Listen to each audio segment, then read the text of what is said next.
The room they gave Ryan was not built for a human being. He figured that out the moment he stepped inside. The bed was angled upward at about 30 degrees, like a reclining chair that had given up halfway. The lighting on the ceiling pulsed in slow waves of pale violet, one cycle every 4 seconds, and it made his head throb almost immediately.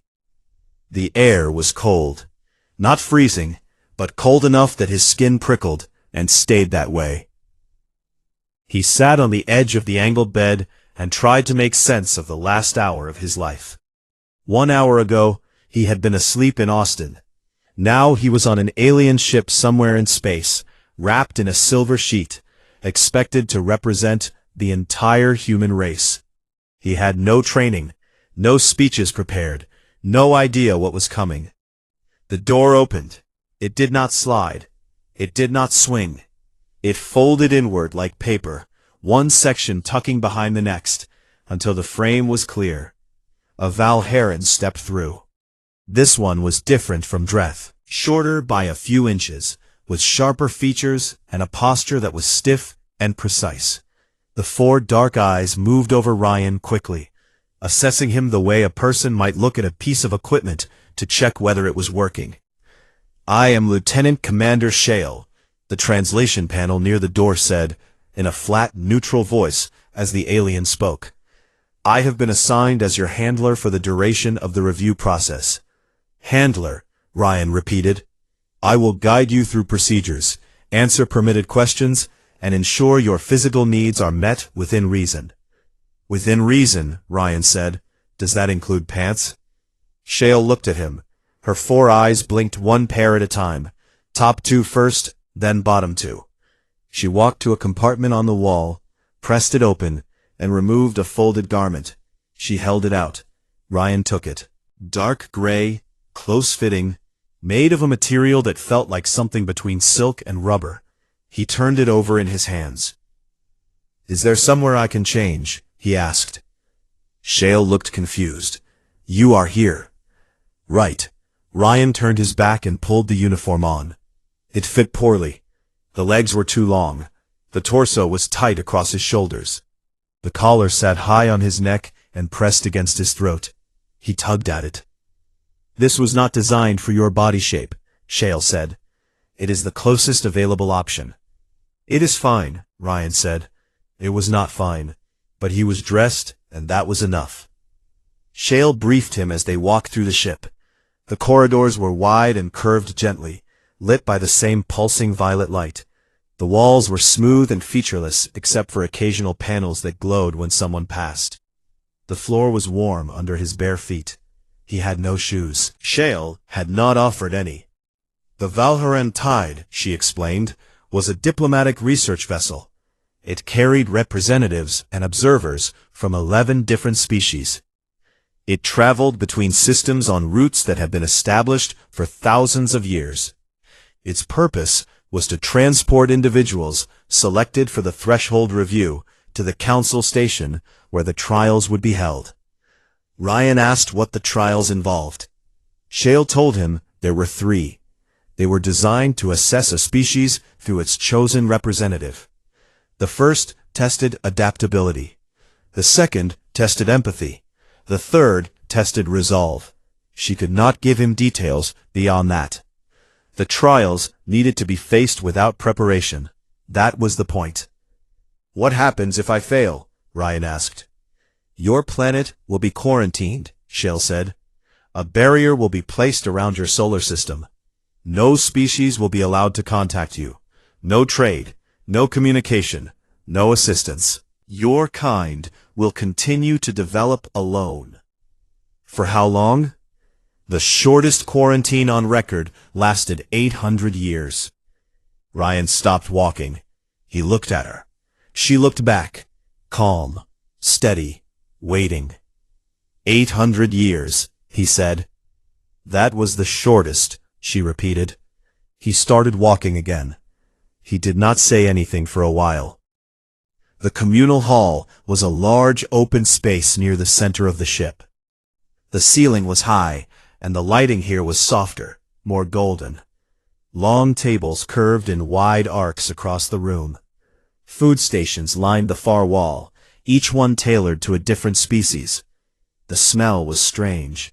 Some of it was sharp and metallic. Some of it was warm and earthy. None of it was familiar. Ryan stepped inside, and the room went quiet. There were about 30 beings in the hall, all different. Some were tall and thin, like the Valherans. Some were broad and heavy, covered in thick plating that looked like natural armor. Some were small, no bigger than a child, with quick movements and bright eyes. One, near the back, appeared to be mostly liquid, contained in a transparent suit that rippled when it moved. They all looked at Ryan. He felt every single pair of eyes, however many each species had, land on him at the same time.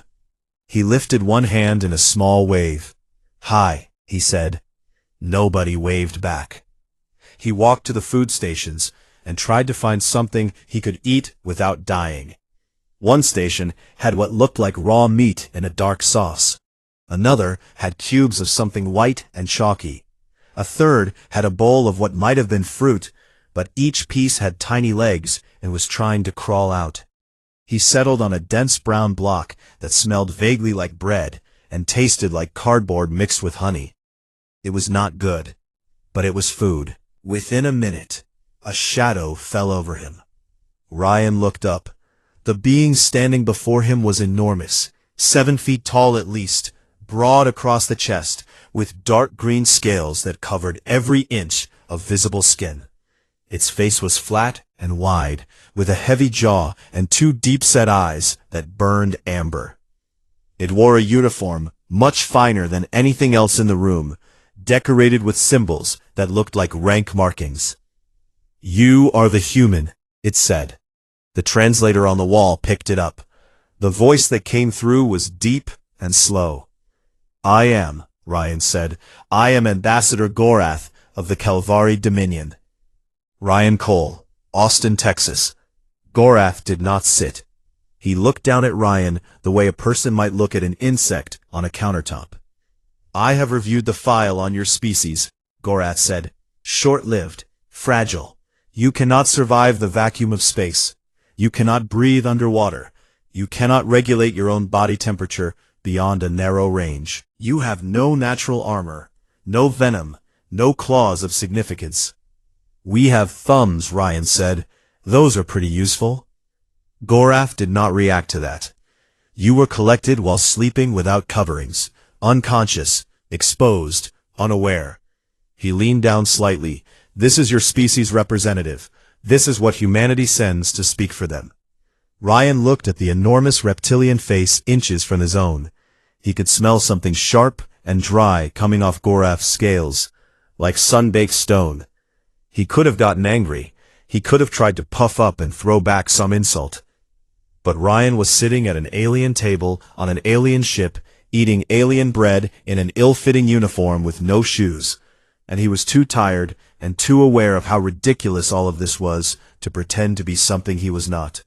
So he leaned back and shrugged. "Sleeping naked is a power move," he said. "Only a species that is completely comfortable with itself, completely at ease, sleeps that exposed.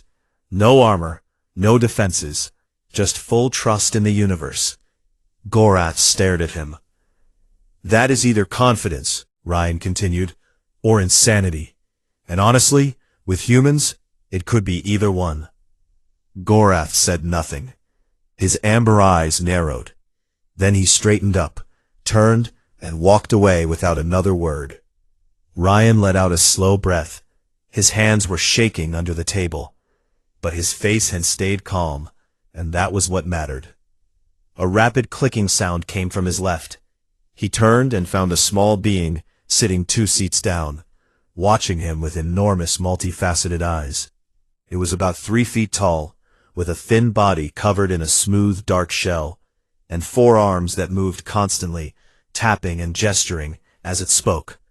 Its words came through the translator in quick, excited bursts. "That was very good, very bold. The Calvari do not know what to do when they are not feared. You confused him.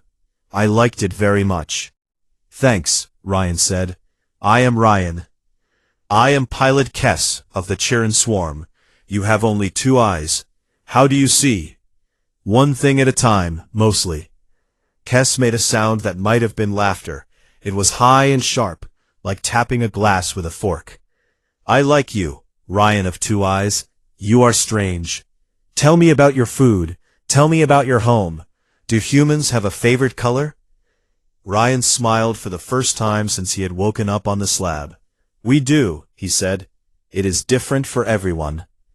How wonderful, Kess said, and all 4 of her arms clapped together at once. From across the hall, Shale watched. She watched Ryan talk to Kess. She watched him ask Kess questions back. Where was she from? What was the Chirin Swarm like? Did she have family? Shale had overseen 9 previous representatives. All of them had spent the communal meal projecting strength, reciting the achievements of their species, making sure everyone knew they were worthy. Ryan was eating bad bread and asking a small insect pilot about her family. Shale made a note in her report. She did not yet know what it meant, but she made the note. Later that night, standing alone at a viewport near his quarters, Ryan watched the stars slide past. They were not the stars he knew. The constellations were wrong. The colors were different. Everything was different. Ahead of the ship, growing slowly larger, was a structure. It was enormous. Even from this distance, he could see it was the size of a small moon, covered in lights and docking ports, and the shapes of ships, coming and going, like fireflies around a lantern. The council station, where the trials would happen, where everything would be decided. Ryan pressed his forehead against the cool glass of the viewport. His reflection stared back at him. A tired man in a uniform that did not fit, standing barefoot on an alien ship 1,000,000 miles from home. I really wish I had worn pajamas, he said to no one. The stars did not answer, but the ship carried him forward. The council station was even bigger up close. Ryan stood at the viewport and watched as the Valheran tide drifted toward one of its many docking arms. The surface of the station was covered in lights, thousands of them, some steady and white, some blinking in colors he did not have names for. Ships moved around it in slow, careful patterns, coming and going from ports that opened and closed like breathing mouths. When the ship docked, Ryan felt it as a faint shudder through the floor. Then silence. Then the sound of seals locking into place. Shale came to his quarters. It is time, she said. Ryan followed her through corridors that were wider and taller than anything on the ship. The station's hallways were built to hold every kind of body. The ceilings were high enough for species twice his height. The floors were smooth and slightly warm. The air tasted clean but strange, like it had been filtered through something he could not identify. They entered the amphitheater. Ryan stopped walking. The room was vast. It curved upward on all sides like the inside of a bowl, with rows and rows of seats rising toward a distant ceiling. And every seat was filled. Hundreds of beings, maybe thousands. Species he had never seen before, in every shape and size and color. Some sat, some stood, some floated in liquid chambers, some clung to the walls. At the very center of the floor, there was a single round platform, no podium, no chair, just a flat circle of pale stone, lit from below. You will stand there, Shale said. Ryan walked to the center. His bare feet touched the stone, and it was cool and smooth. He stood in the middle and looked up at the enormous crowd around him. He felt small. He was small. A voice filled the amphitheater. It came from everywhere at once, translated into a dozen languages simultaneously, layered on top of each other until the one meant for Ryan separated itself and reached his ears in English. I am Arbiter Yun. I have presided over 314 threshold reviews. I will preside over yours. Ryan looked toward the source of the voice. Near the top of the amphitheater, on a raised platform of her own, sat a being unlike any he had seen. She was enormous, but not in the way Gorath was enormous.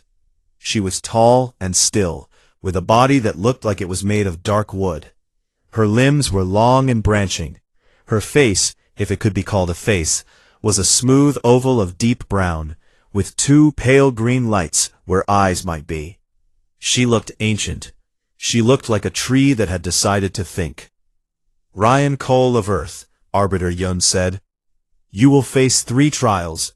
They will test your adaptability, your empathy, and your resolve. You will face them alone. You will have no weapons, no technology, and no outside help. The trials are not designed to be fair. They are designed to be revealing. Ryan swallowed. Understood, he said. His voice sounded thin in the huge space. We begin. The floor beneath him opened. Not violently, not like a trapdoor. It simply dissolved, and he fell through it. Not fast, not slow, just a steady drop into darkness. And then the darkness was gone, and he was somewhere else. The first trial, adaptability. He stood on rocky ground. The sky above was a dull orange, heavy with clouds that moved too fast. The air was thick and warm. Around him the landscape was rough and broken, jagged stones rising from the earth like teeth. Strange plants grew between the rocks, thick and rubbery, with leaves that pulsed faintly. Then the ground shifted.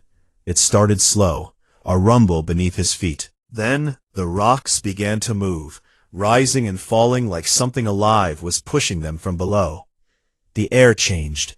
It got colder, then hotter, then colder again, swinging between extremes every few seconds. The gravity shifted too.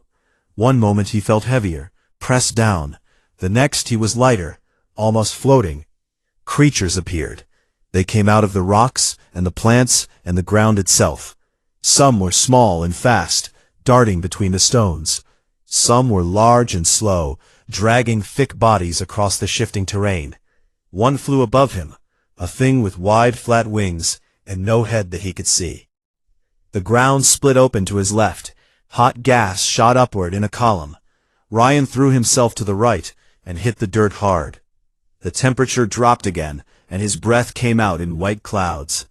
He got to his feet and looked around. Everything was changing. The landscape would not hold still. The creatures were reacting to it, each in their own way. The small, fast ones burrowed when the ground shook. The large ones pressed flat against the rocks when the gravity surged. The flying ones rose higher when the gas vents opened. Ryan had no claws, no shell, no wings. He could not burrow. He could not fly.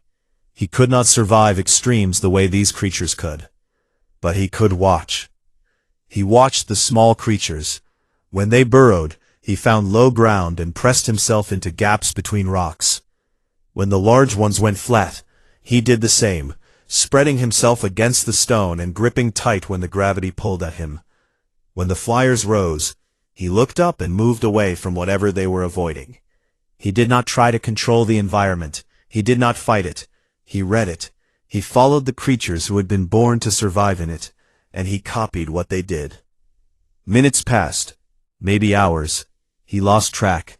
The shifts kept coming, faster and harder. The air turned thin, and he gasped for breath. The ground tilted at a steep angle, and he slid downhill, grabbing at rocks to slow himself. A creature the size of a dog ran past him and ducked into a crevice. Ryan squeezed in after it. They sat together in the dark, while the world outside screamed with wind.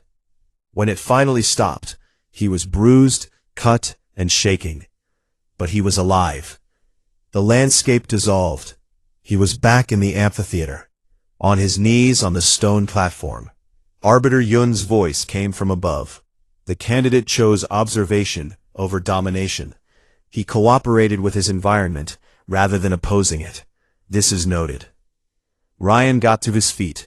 His legs shook. He heard murmuring in the crowd, translated fragments, overlapping. He barely had time to catch his breath before the floor opened again. The second trial. Empathy. He landed in a different place. This one was quieter. A wide flat plain under a sky that was soft and gray. The ground was covered in something like moss, thick and blue-green. It was silent. No wind, no creatures, nothing. Then he heard it. A sound, low, broken, coming from somewhere ahead. Ryan walked toward it. The sound grew louder as he got closer. It was a cry of pain, not human, not like anything he had ever heard. But pain sounds the same in every language, every species. The sharp, ragged edge of a body that is hurting. He found it behind a low ridge of stone. A creature, about the size of a large dog, lying on its side in the moss. It had 6 legs, 4 of which were tucked under its body. The other 2 were stretched out at wrong angles. Its skin was smooth and dark blue, and there was a long wound across its side, leaking something that looked like clear oil. Its eyes, 3 of them, were half closed. Behind the creature, on the far side of the plain, there was a door. It glowed faintly. The exit. Ryan could see it clearly. The trial was clearly giving him that option. Walk past the creature. Walk to the door. Move on. He did not leave. He crouched down next to the creature, slowly. It flinched. Its 3 eyes opened wide, and it hissed at him, a sharp warning sound. One of its front legs lashed out and caught him across the forearm. 3 thin claws left shallow red lines on his skin. Ryan pulled his arm back. It stung. He did not move away. "Easy," he said softly. "Easy, I am not going to hurt you." The creature did not understand his words, but it watched him. Its eyes tracked his hands as he held them out, palms open, fingers spread. The universal gesture of nothing hidden, nothing to fear. He moved closer again, slowly, inch by inch. The creature hissed again, but weaker this time. It was tired. It was losing whatever fluid was leaking from its wound. The ill-fitting Valheran suit that was too long in the legs and too tight in the shoulders. He grabbed the fabric at his left sleeve and pulled. It did not tear easily. He had to work at it, twisting and pulling until a long strip came free. He reached toward the creature's wound. It snapped at his hand. He pulled back, waited, then reached again. This time it only trembled. He pressed the strip of fabric against the wound gently. The creature flinched, but did not strike. He wrapped the fabric around its body as best he could, tying it in a rough knot to hold pressure on the cut. It was not medical care. It was barely first aid. But the bleeding slowed. Then Ryan sat down next to the creature, right there on the blue-green moss. He did not move toward the exit. He did not try to pick the creature up or carry it. He just sat with it. He talked to it. He said nothing important. He told it about Austin, about his apartment, about how he slept without clothes and got kidnapped by aliens because of it. He told it about coffee and how it was the greatest thing humans had ever invented. He told it about his mom, who lived in Ohio and called him every Sunday. The creature could not understand any of it, but his voice was low and steady, and after a while it stopped trembling. Its breathing slowed. Its 3 eyes closed halfway, not in pain this time, but in rest. It leaned its head against his knee. They sat like that for a long time. When the simulation ended, Ryan was back in the amphitheater. The creature was gone. The strip from his uniform was still missing. The scratches on his arm were still there. Arbiter Yoon spoke. Most representatives ignore the creature or subdue it before offering aid. This candidate sat with it. He offered comfort without demanding compliance. This has not been observed in recent memory. Up in the gallery, Ryan could see Gorath. The big reptilian was sitting very still, his amber eyes fixed on Ryan. He was not mocking. He was not angry. He looked like someone who had seen something he did not expect and did not know what to do with it. Near the gallery's edge, A figure made of flowing water enclosed in a transparent suit moved toward Ryan as he was escorted off the platform. The translator picked up her words. "I am Nara, of the Soulway. I am also undergoing review." "How is yours going?" Ryan asked. Nara's liquid form rippled. "Not as well as yours. My trials were different. But I watched yours." She paused. "Your kind reaches toward pain instead of away from it. I do not fully understand this, but I think I envy it." Ryan did not know what to say to that, so he just nodded. That night, Shale came to his quarters. She stood in the doorway and looked at him sitting on the angled bed with his scratched arm and his torn uniform. "The third trial is tomorrow," she said. "What should I expect?" "I cannot tell you what it involves." She paused. The lights pulsed violet around them. "But I can tell you it is the hardest, and the council is divided. Some are impressed by what you have done. Others believe you are simply too fragile." Ryan looked at her. "What do you believe?" Shale blinked, all four eyes at once. "I am not permitted to have an opinion on the matter." She turned and left. The door folded shut behind her. Ryan lay back on the angled bed and stared at the pulsing ceiling. His arm throbbed where the creature had scratched him. His body ached from the first trial. Tomorrow, something worse was coming, and no one would tell him what. He closed his eyes and tried to sleep. It did not come easily, but eventually it came. Ryan did not eat breakfast. He tried. Shale brought him something from the food station, a small tray of items that were supposed to be suitable for human digestion. He picked up one piece, turned it over in his fingers, and set it back down. His stomach was a knot. The third trial, the last one, the one Shale said was the hardest, the one nobody would explain. He sat on the edge of his angled bed, with his hands between his knees, and stared at the floor. The violet light pulsed above him. 4 seconds on, 4 seconds off. He had counted the cycle so many times now, that it had become a kind of clock. Shale came for him at what he guessed was mid-morning, though time meant nothing, on a station that orbited a binary star in a system he could not name. "It is time," she said, the same words she had used yesterday. Ryan stood up. His torn uniform hung loose where he had ripped the sleeve for the creature in the second trial. He had asked about shoes twice. Both times Shale had looked at his feet as though she did not understand why they needed covering. They walked through the wide corridors of the station. Other beings moved around them, stepping aside or floating past, all heading somewhere with purpose. Ryan felt like the only person in the building who did not know where he was going, even though Shale was leading him directly there. The amphitheater was full again. Every seat, every row, every floating chamber and wall-mounted perch. The silence was heavier this time. Ryan could feel it pressing on him as he walked to the stone platform in the center. He stood on the circle. He looked up at the thousands of eyes watching him. Arbiter Yun spoke. "The third trial, resolve." The floor opened. Ryan fell through. He landed hard this time. His knees hit metal, and the impact rang through his bones. He caught himself with his hands and pushed up to standing. He was on a ship. Not the Valheran Tide. Something different. Bigger. The corridor around him was wide and lined with pipes and cables. Warning lights flashed in slow red pulses along the walls. The air smelled wrong, hot and chemical, like burned plastic. An alarm was sounding, a low, repeating tone that rose and fell in a pattern that felt urgent, even without understanding the language of whoever had designed it. Ryan started walking. The corridor curved to the left and opened into a large common area. And there were people. Not humans, aliens.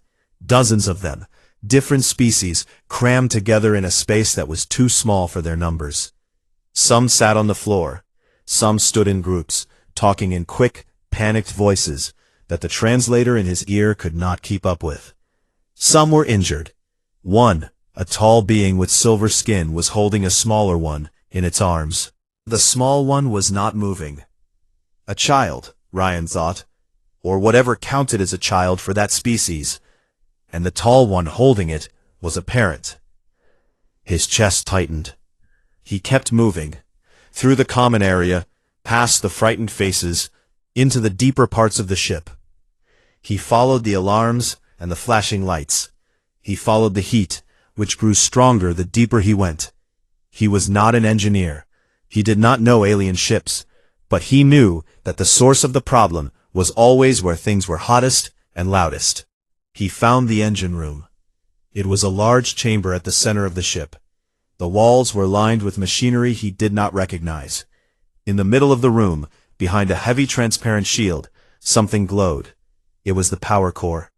A sphere of bright white energy, the size of a car, spinning slowly in a magnetic cradle. But something was wrong with it. The glow was uneven. The cradle was shaking, and small arcs of energy snapped off the surface and struck the shield, leaving black marks.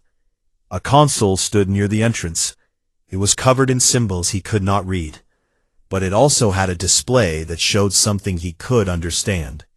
A simple diagram. The ship, laid out in cross-section. The power core in the center. Lines running from the core to two systems. One set of lines went to the engines. The other set went to the escape pods. And there was a number next to each. A percentage. Even without reading the alien text, Ryan could figure out what the numbers meant. The core had limited power left, enough to feed one system, not both. He could power the engines, restart them, save the ship and everyone on it. But if the engines failed to catch, they would all die. Or he could power the escape pods, launch them, save some of the passengers. But the pods were small. The diagram showed their capacity. Maybe a third of the people on board would fit. The rest would be left behind on a ship with no power and no hope. This was the trial. Not a puzzle to solve. A choice to make. An impossible one. Ryan stood in front of the console and stared at the diagram for a long time. The alarm kept sounding. The core kept flickering. Somewhere behind him, he could hear the muffled sounds of frightened voices.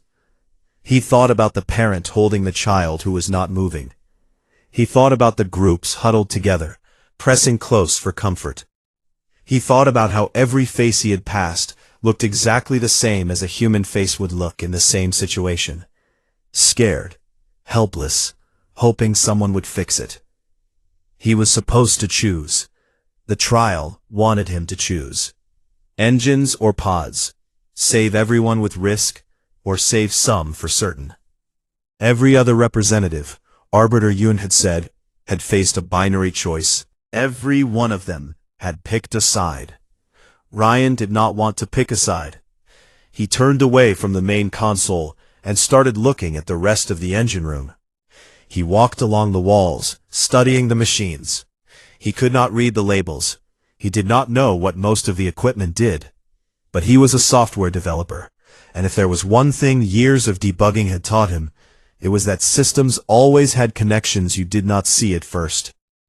He found the escape pod power relay on the far wall, a large box with thick cables running from it toward the outer hull. He traced the cables with his eyes. They ran along the ceiling, through the wall, and out toward the pods, and along the way, they passed through a ventilation unit. He stopped. The pods needed power to charge. When they charged, the process generated heat. That heat had to go somewhere, so the ship vented it through the ventilation system and out into space. Thrown away. Ryan looked at the vent. He looked at the power core. He looked at the relay. If he could reroute the thermal energy from the pod charging process back into the main power grid, even temporarily, it would create a small boost. A tiny window where both systems could run at the same time. Not for long. Maybe 90 seconds, maybe less. But if the engines caught in that window, and the pods finished charging in that same window, then both would work. It was not a clean solution. The margin was so thin, it was almost nothing. One wrong second, and the whole thing would collapse. The core could overload. The ship could go dark permanently. He could kill everyone instead of saving them. But it was a third option. and Ryan Cole was not built to accept only two. He went to work. The ventilation panel came off with effort. His fingers were not made for alien bolts, but he found a way, twisting and pulling until the panel gave. Inside, the vent pipe was hot to the touch. He grabbed it anyway and hissed through his teeth as the metal burned his palms. He rerouted the pipe. It took time he did not have. He connected it to a secondary intake on the power relay, using a coupling that barely fit. He sealed it with a piece of his own sleeve, torn off and wrapped tight around the joint to stop the leak. His uniform was now missing both sleeves. Then he went to the console. He studied the controls. He could not read the words, but the layout made a kind of sense. Power distribution, core output, system allocation. He found what he hoped were the right controls, and took a deep breath. "All right," he said out loud. "Either this works, or I blow up an alien ship in my bare feet and a torn jumpsuit. What a way to go." He activated both systems at once. The core screamed. The sound was high and sharp, a metallic whine that filled the room and shook the floor. Every single one. The engine room plunged into darkness. Ryan stood in the black, his burned hands gripping the edge of the console, his heart beating so hard he could hear it in his ears. The alarm had stopped. The hum of the ship had stopped. Everything had stopped. Silence. 1 second. 2. 3. Then a deep, heavy thud ran through the floor. The engines, catching, turning over like an old car on a cold morning, rough and reluctant, but alive. The lights came back, dim at first, then brighter. The core stabilized. Its glow evened out, still flickering at the edges but holding. On the console, the diagram updated. Engine power rising. Pod power rising. Both lines climbing at the same time. The ship lurched forward. Ryan stumbled and caught himself on the console. The escape pods showed a full charge. The engines showed stable output. It worked. Both systems. At the same time. For 91 seconds. The impossible held. Then the simulation ended. Ryan was back in the amphitheater, on the stone platform, on his hands and knees.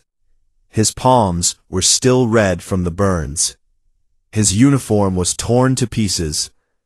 He was breathing hard, his whole body shaking. The amphitheater was silent. Arbiter Yoon did not speak for a long time. Ryan counted the seconds the way he counted the pulse of the violet lights. 10, 20, 30. Then her voice filled the room. In 314 threshold reviews, no representative has ever rejected the binary choice. Every species, without exception, has selected one option or the other. Engines or pods, risk or certainty. The strong save the many, or the careful save the few. She paused. This candidate rejected the premise. He looked for a third path. And he found one. The amphitheater erupted, not in applause, in noise. Voices overlapping. Dozens of languages layered on top of each other. Agreement, disagreement, shock, anger, admiration, all of it at once. Gorak stood, his deep voice cut through the chaos. He cheated. The trial presents a dilemma. He broke the structure of the test. This is not resolve. This is refusal to follow the rules. Arbiter Yun turned her pale green eyes toward him. The trial has no rules, she said. It has only choices, and the human made his. Gorat's jaw tightened. He sat down. Ryan stayed on his hands and knees on the stone platform. He was too tired to stand, too tired to speak. He had given everything he had, and now there was nothing left. Up in the gallery, Shale stood with her hands clasped behind her back. Her 4 dark eyes were fixed on Ryan, and on her face, for just a moment, there was something that had never been there before during any of the 9 reviews she had overseen. It was small, barely visible, the faintest shift at the corner of her narrow mouth. A smile. She let it stay for exactly 2 seconds. Then it was gone, and her face was neutral again. Ryan was helped off the platform by 2 station attendants. They brought him to a recovery room and gave him water and a thermal blanket. He sat wrapped in it with his burned hands in his lap and stared at the wall. Tomorrow the council would vote. 42 species would decide the fate of Earth. Ryan had nothing left to give. He had shown them everything he was. A regular man. No weapons, no armor, no training, who slept naked and debugged code for a living.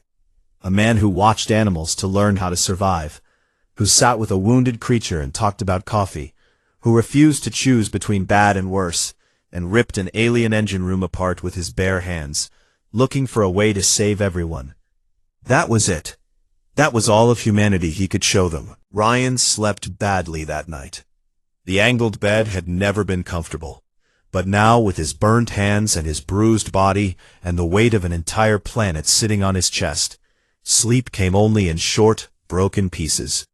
He would drift off, then jolt awake with his heart pounding, staring at the pulsing violet ceiling, remembering where he was and what was about to happen. By the time Shiel came for him, he had been sitting upright for over an hour, his thermal blanket wrapped around his shoulders, staring at nothing. "The council convenes now," she said from the doorway. Ryan nodded. He stood. His legs were stiff, his hands throbbed. What remained of his uniform hung off him like rags. Both sleeves were gone, one used to bandage a wounded creature, the other used to seal a pipe on a dying ship. The collar was stretched. The legs were still too long and pulled around his bare feet. He looked like a mess, but he walked with Shiel to the amphitheater one last time, and he did it without asking for help. The amphitheater was full. Every seat, every row, every floating chamber and perch and standing space. The noise was a low hum of 1,000 conversations in 100 languages. When Ryan stepped onto the stone platform, the hum faded. Silence spread outward from the center, like a ripple in water. Arbiter Yoon sat on her raised platform, ancient and still, her green eyes glowing faintly in the dim light above. Her voice filled the room. "The trials are complete. The council will now hear statements before the final vote on the admission of the species known as human, represented by Ryan Cole of Earth." Ryan stood in the center and waited. His hands hung at his sides. He did not try to stand tall or look strong. He just stood there, exactly as he was. Gorath spoke first. The Calvari ambassador rose to his full height. 7 feet of dark green scales, and amber eyes, and a voice that rolled through the amphitheater like thunder. "I speak against admission," Gorath said. "I have observed this representative closely. He is weak in body. His species has no natural defenses. They cannot survive outside a narrow band of conditions without artificial support. They are emotional. They are impulsive. They make decisions based on feeling rather than logic." Gorath paused. His amber eyes swept the room. In the 3rd trial, this human was given a clear choice. 2 paths. He rejected both.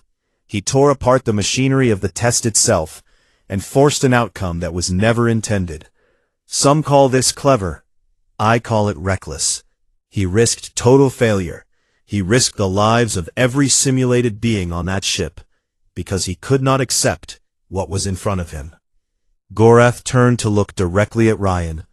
A species that cannot accept hard truths is not ready for the galaxy. They are dangerous, not because they are strong, but because they do not know their limits. I vote against. He sat down. The room was quiet. Then Nara rose. The Solway delegate moved to the speaking position, her liquid body shifting and flowing inside its transparent suit. When she spoke, her voice came through the translator, soft and clear, like water moving over smooth stones. "I speak for admission," Nara said. "I watched this human's 2nd trial. I watched him find a wounded creature in pain. The exit was right there. He could see it. Every step toward the creature was a step away from safety, and he went anyway. Nara's form rippled. The creature attacked him. It clawed his arm. It snapped at his hands. And this human, this small, soft, unarmored being, did not leave. He did not restrain the creature. He did not force it to accept his help. He sat on the ground beside it, and talked to it in a language it could not understand, simply because the sound of a calm voice was all he had to offer. She turned to face the council. I have lived 200 years. I have seen many species. I have seen strength and intelligence and power in forms that would make your eyes ache. But I have never seen a species whose first instinct, when faced with something in pain, is to move toward it. Not away, not around, toward. She paused. Any species capable of that kind of stubborn, irrational compassion is exactly the kind this galaxy needs more of. I vote for admission. She returned to her seat. Then Kes stood up, or rather, Kes climbed on top of her seat, and waved all 4 arms until the amphitheater recognized her. I also speak for admission, she said, her words rapid and excited through the translator. This human is very interesting. He is funny. He tells good stories. He ate the worst food on the ship and did not complain about it to anyone except himself. A few sounds that might have been laughter moved through the room. But that is not why I speak, Kes continued. I speak because in 4 cycles of service aboard the Valharan Tide, carrying delegates and observers from dozens of species, not one has ever asked me a personal question. Not one. They talk to me about flight paths and schedules and docking procedures. They talk past me. I am small. I am a pilot. I am not important to them. She paused. Her multifaceted eyes caught the light. This human sat next to me at dinner and asked me about my home. He asked me about my family. He asked me what my favorite color was. Her voice softened. No one has ever asked me that. I am a person, and he was the first to see it. I vote for admission. She sat down. The room was quiet again. Then Arbiter Yoon called on Shale. Shale stood in the gallery. She clasped her hands behind her back. Her 4 dark eyes looked down at Ryan on the stone platform. She was still for a moment. Then she spoke. I have served as handler for 9 previous threshold review candidates. I have observed species of great physical power, great technological advancement, and great intellectual capacity. I have seen representatives who could solve complex equations in seconds. I have seen representatives who could lift 3 times their body weight. I have seen representatives whose senses could detect things no instrument could measure. She paused. Ryan Cole can do none of these things. He is, by galactic standards, physically unremarkable. He possesses no natural advantages. He arrived on this ship naked, confused, and afraid. He had no preparation, no knowledge of what awaited him, and no reason to believe he would survive. The amphitheater was completely silent. And yet, Shale continued, in every trial, he did something I have not seen before. In the first trial, he watched. He did not fight the environment. He learned from it. He found creatures who knew how to survive, and he followed their lead. This is not weakness. This is intelligence of a kind that does not require strength. In the second trial, he stayed. The exit was open. The creature was hostile. Any rational calculation would say to leave. He stayed because something in him could not walk away from a living thing in pain. This is not logic. It is something else. Something I do not have a word for in my language. In the third trial, he refused the choice, not because he could not make it, because he believed there had to be another way. With burned hands and no training, and no tools except his own mind, and a torn piece of his sleeve. Shale looked directly at Ryan. Humans are fragile. They are impulsive. They are frequently bewildering. But they possess something I have not observed in any other species I have studied. When they are placed in an impossible situation, they do not accept that it is impossible. They look for a door that is not there, and then they build one. She straightened. My official assessment is that humanity meets the criteria for provisional admission to the galactic community. I recommend approval. She sat down. Arbiter Yoon let the silence hold for a long moment. Then she spoke. The vote will now be taken. Each species delegation will register their decision. Ryan stood on the stone platform and watched. The votes came in. They appeared as lights on a large display above Arbiter Yoon's platform. Red for denial. The first vote, blue. The second, blue. The third, red. Ryan's stomach dropped. Fourth, blue. Fifth, blue. Sixth, red. Seventh, red. He could not breathe. He watched the lights appear one by one, blue and red alternating, and he tried to count, but his hands were shaking and his vision was blurring. The votes kept coming. 20, 25, 30. The blue lights were ahead, but not by much. 35, 38, 40, 41, 42. The display settled. Ryan stared at it. He counted the blue lights 3 times because he did not trust himself. 29 blue, 13 red. It passed. Arbiter Yoon's voice filled the amphitheater. By a vote of 29 to 13, the species known as human is granted provisional membership in the galactic community. Sound filled the room. Not cheering, not exactly, but a vast, layered expression of reaction. Agreement, relief, protest, all of it woven together. Ryan stood on the platform. He did not cheer. He did not raise his fists. He closed his eyes and let out a breath he felt like he had been holding since the moment he woke up naked on that cold metal slab. Arbiter Yun addressed him directly. This membership is provisional, Ryan Cole. It may be reviewed. Trust between species is not granted. It is built, over time, through actions. Ryan opened his eyes. He looked up at the ancient, tree-like being. I understand, he said. That sounds fair. Do you have anything to say to the council? Ryan thought about it. He looked around the amphitheater. At Gorath, sitting with his arms crossed, jaw tight. At Nara, whose liquid form was shimmering with something that might have been emotion. At Kess, who was bouncing on her seat with all 4 arms waving. At Shale, standing perfectly still in the gallery, her face neutral, her 4 eyes steady. I know I am not what you expected. I know I showed up with nothing. No armor, no weapons, no plan, no pants. A ripple of sound moved through the crowd, but I think that is kind of the point. Humans do not come prepared for everything. We come as we are, and then we figure it out. He paused. Also, if you ever collect someone again, please let them get dressed first. Kess laughed.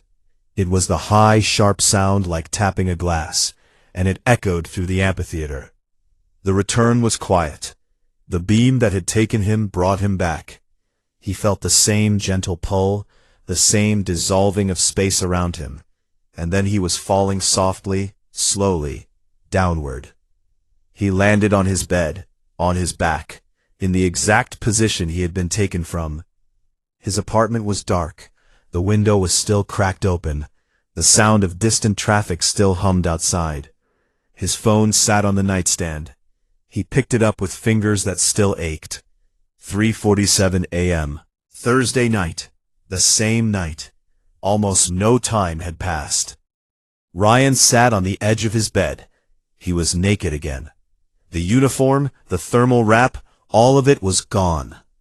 He looked down at his hands.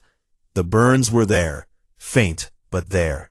The scratches on his arm from the creature were there too, thin red lines, already starting to heal. It had happened. All of it. It was real. He sat there for a long time, staring at the ceiling, staring at the window, staring at the stars outside that he could barely see through the city lights, but that he knew were full of beings he had met. He did not call anyone. He did not post anything online. He did not write it down. Who would believe him? The next morning he got up. He showered. He made coffee. He sat at his kitchen table and drank it slowly, watching the sunlight come through the window. Then he went to work. He sat at his desk. He fixed the bug in his code. He ate lunch alone. He came home. That night he opened his closet. Folded neatly at the bottom where nothing had been before was the thin silver thermal wrap that Dreth had given him on the first night. He did not know how it had gotten there. He picked it up and held it in his hands. It was warm and light, just like he remembered. He folded it carefully and put it back. He went to bed. He took off his clothes, because that is who he was, and some things do not change, even when everything else does. But before he lay down, he walked to the window, and for the first time in his adult life, he locked it. Then he lay on his back, stared at the ceiling, and smiled. Somewhere out there, 1,000,000 miles away, or 1,000,000,000, a small insect-like alien with 4 arms and multifaceted eyes was telling everyone on the Valheran Tide about the funny naked human who had asked her what her favorite color was. Ryan Cole closed his eyes. The world was bigger now, bigger than he had ever imagined, and humanity had a seat at the table. They had earned it in bare feet and a torn uniform, with boned hands and a heart that refused to quit. That was enough. That was more than enough. Ryan slept, and for once, he dreamed. Ryan Cole had a simple rule. When the day was done, the clothes came off. He did not care what anyone thought about it. He ran hot. He always had. Even as a kid, he kicked off his blankets in the middle of the night and woke up sideways on the bed with nothing covering him. Now, at 29 years old, living alone in a small one-bedroom apartment in Austin, Texas, he saw no reason to change. That Thursday night was no different. He had spent the last 6 hours staring at lines of code on his laptop screen, trying to fix a bug that should not have existed. His eyes burned. His back hurt. His coffee had gone cold 2 hours ago, and he had not noticed. When the clock on his screen hit 1:14 a.m., he gave up. He saved his work, closed the laptop, and walked to the bedroom. He pulled his shirt over his head and dropped it on the floor. His jeans followed, then everything else. He did not fold anything.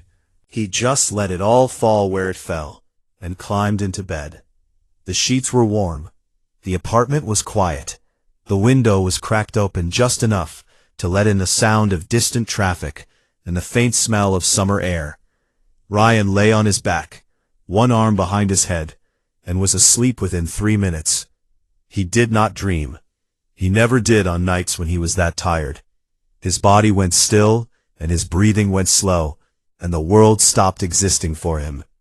At 3:02 a.m., something changed. A low vibration moved through the apartment. It was not loud. It was not sharp. It was the kind of sound a person feels more than hears, deep in the chest, like standing too close to a bass speaker. The glass of water on his nightstand trembled. The lights flickered once, just once. Then they went dark. Ryan did not wake up. Above the apartment building, far above the cloud line, something hung in the sky. It was not visible from the ground. It made no sound that human ears could catch. A thin beam of pale blue light extended downward from it, passing through the roof, through the ceiling, and into the bedroom, where Ryan Cole slept naked on top of his sheets. The beam touched him. His body lifted. Slowly, gently, as if gravity had simply decided to let him go.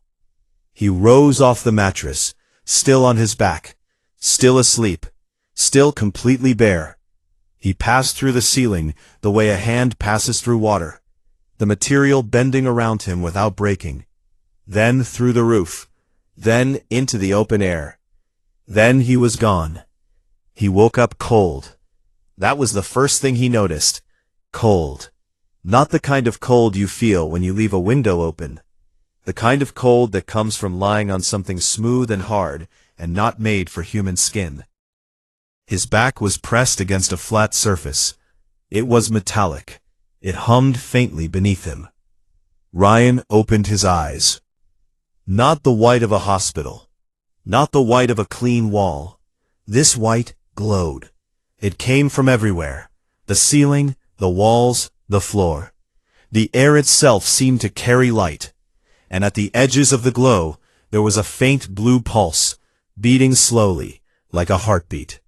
He sat up fast. Too fast. His head spun, and he grabbed the edge of the slab he was lying on. His bare feet touched the floor, and it was ice cold. He looked down at himself, and his stomach dropped. He was still naked, completely. Not a stitch on him. Not a sheet, not a blanket, not even a hospital gown. Just skin and nothing else. 3 figures stood around the slab. They were tall, taller than him by at least a foot. Their skin was a pale gray, smooth, almost like polished stone.